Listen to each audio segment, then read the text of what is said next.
Hi everyone, welcome back to my channel. This video will be part 2 of the first video that I did for the Saskatchewan Provincial Nomination Program. And the reason is because there are some things you need to know when it comes to the documents that are required for that you are going to submit when you are submitting your application. The Saskatchewan Provincial Nomination Program can be very, very, very tedious. And these days, they are very, very meticulous.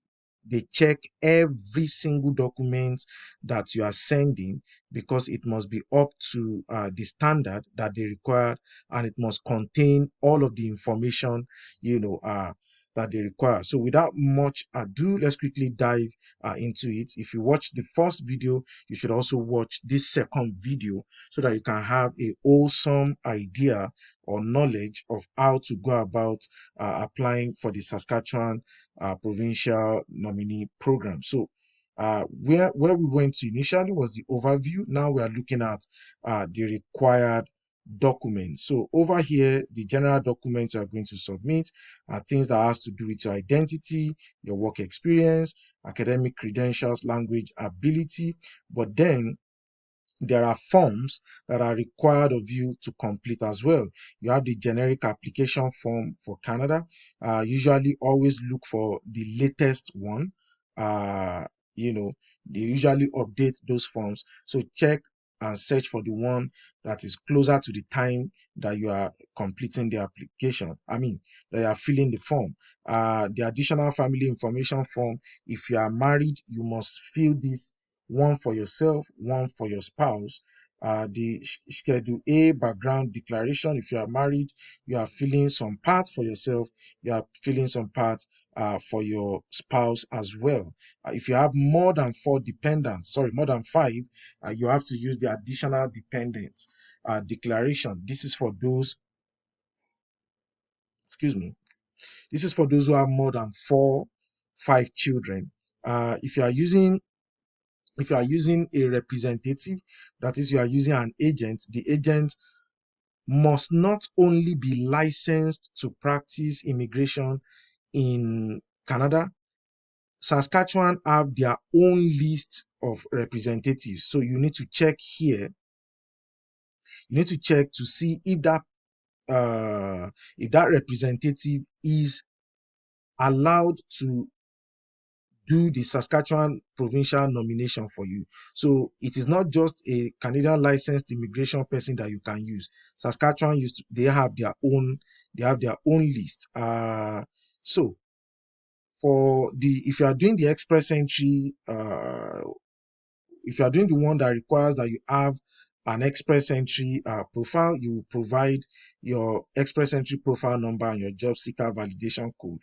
If the application is already in process and then your express entry profile expires, you have to create a new one. And when you create that new one, you have to notify SIMP that you now have a new express entry profile. Now have a new express entry profile, and you will send them the letter that is generated when you fill that. You remember in the first video I said that you need both for education and training. You need both the equivalent, that's the one that has been assessed to determine its Canadian equivalent, and you need the certificate itself. For work experience, that's for your letter. You must submit letters from your employer, and that letter must contain your job position and dates of employment, your main duties. Now note something. When it comes to the duties, at the very least, you must have about 70% of what is written about the job duties on ESDC's website. So job your job duties, you must at least check the duties. I think I used financial sales representative the other time, so you can see the job duties here. So we have about 1 2 3 4 5 6 7 8 9 10 11. Ideally you should have about 6 to 7 at least in your job duties that are related to the job duties here. If you are using if you are using for whichever NOC that you are using, let's go back to, yeah, your letter, that's your reference, work reference letter, must show a brief company description, that is the nature of the business that that company is into. And not only that, it must also, they usually want that the letter show the introductory statement on as defined by ESDC for that NOC. Now you cannot write it word for word. You have to paraphrase it in such a way that they will see that it is same with this introductory statement. It must, don't forget, it must have this something similar to this introductory statement, and it must have about 70% of the job duties. They said also that they will not take it from you if you just copy the job duties. So you have to word it in such a way that it is not the same. I mean, it's not the same, but it's also the same, if you understand what I mean. You are not going to write it word for word. You are doing like an adaptation of it. So that letter, it is very, very important that you check. That letter must have signature, name, and contact information of your supervisor or your manager. The email address must match the company domain and telephone number. So what that means is that the letterhead must have the email address of it must have the email address of the company. It should also have, excuse me, you should also have, maybe you put the email address of your supervisor, the person that is signing the letter for you. And they don't accept Yahoo or Gmail. So the company has to have a website, and the email address on the letterhead must have the company domain, must be company domain email. They will not take Yahoo or Gmail from you. What they used to do those days when they caught some people was that if you say it is Yahoo, they will ask you to go and do a screenshot of when the Yahoo mail or the Gmail was created. And that's how they caught some people, because you cannot change that day. You have, when you screenshot it, it will show the date that the mail, that the email address was created. So, but these days they don't even take anything. So they want to be able to search for that company online, and they want that the company must have it must be a company domain email that you have on that letter. In fact, there was a time they were not accepting GSM as official company telephone number, but then people had to let them know that folks from Nigeria will use GSM a lot. Then you must have something to prove that you were earning salary from that job. So one thing they want to use to prove that you were actually working there is that you are going to submit either your pension fund that will show the company as the company you are working for, or you submit pay stub, or you submit bank statements that will show how the company is paying your salary, into your account. If you are unable to provide government issued proof of employment because no such documents are available from the country where the work experience was obtained, then please contact us for information on what additional documents you will need to submit. So if you can't provide any government, whatever, then you have to contact them. I will move to settlement funds. So for settlement funds, that's the proof of funds. Now, there's something unique with Saskatchewan.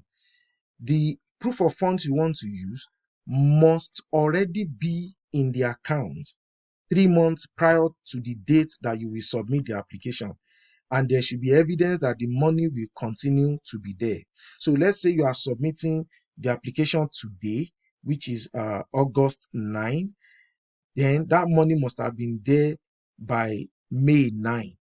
And it must show that on no day within that May 9 and August 9, no day did the money diminish below what is required for your family size. So most often, what I used to advise people to do is to use is to use either fixed deposit or treasury bill, and then, for example, if you are using fixed deposits or treasury bill, do it for 1 year. 1 year. So 3 months you submit your application, you still have 9 months left. So it will show to them that that money is still going to continue to be there as it is. So here they list all of the kind of accounts that can be, that are accepted: personal checking accounts, uh, registered retirement savings plan, term deposits, which is the fixed deposit, and treasury bills and all of that. For close relative, we talked about it. They have to, the least the relative must be to you is a cousin. So if you are claiming points for close family, you must show how you are related. So for example, if somebody is your cousin, it means that you both share the same, your one of your parents, both of you share the same grandparents. So it could be be on your paternal side or your maternal side. So both of you must share the same grandparents, and it is the birth certificate. Let's say it's your dad and the person's dad. Both the birth certificate of both of them will show that they both have the same parents. That's how you prove that. Also, for those coming from Nigeria, what they usually take is the National Population Commission one that you do, which is the attestation of birth. So attestation of birth is what you should get from National Population Commission, and the person will have to submit their proof of residency in Canada. They must be at least a permanent resident or a citizen. And for your identity and civil documents, you are talking, okay, I've talked about birth certificate, the specification that is required. If you are married, you must put in your marriage certificate, as it is. Now, don't also forget the family. If you are the principal applicant and you are claiming family in Saskatchewan, that family doesn't have to, it can be your spouse's family. So let's say you are the man and it's your wife that has a cousin in Saskatchewan, it's also accepted. It's acceptable. If you are the wife and you have a cousin and it's your husband that has a cousin or niece or nephew or parents or grandparents in Saskatchewan, that also counts. So you will be able to get the 20 points. But note all of the requirements for the documents, because they won't change anything. Finally, I want to let you know Saskatchewan Provincial Nomination Program can take time. Sometimes it can be minimum of 10 months to probably 15 months before the province will take a decision on your application. So it's it requires a lot of patience. A lot of patience. The application can be very, very tedious. You have to be extremely careful. You must note, cross all your I's, dot all your T's. No document must be left out. Everything must be put where they should be. And hopefully, if you are doing that, if you need to get help, you can get help, just to be sure that everything is done the way it's supposed to be.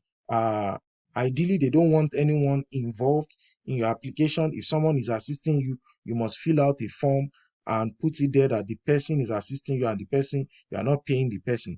So they call them unpaid representative if you are using that. But always let someone have a second eye on your application, so that you don't make a mistake. So if it's Saskatchewan, you want to use the Saskatchewan Provincial Nomination Program that you want to use, please note that it takes time. It takes time. It could be between 10 months to 15 months, sometimes even more, before they will answer you, before you then transfer to the federal.